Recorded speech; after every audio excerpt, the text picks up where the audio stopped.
টিকটকারদের অবস্থা হয়ে গেছে এমন, শালা বেঁচে ছিল তখন তো টিকটক করেইছিস, এখন আবার মরে গেছে তো এই মরার ভিডিও বানায় আবার টিকটক বানাইতেছস।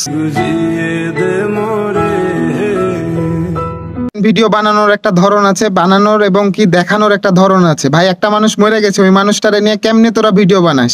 এমনি তোদেরকে খ্যাত বস্তি মার্কা বলি বল?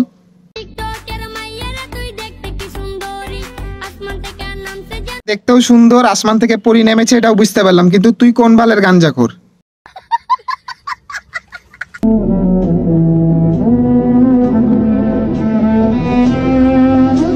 তোমার বাচ্চা হবে, তুমি বাচ্চা দেখাবা, ডাক্তারের কাছে গেছো, এটাও তোমাদেরকে দেখাতে হবে ভিডিও করে, তাই না?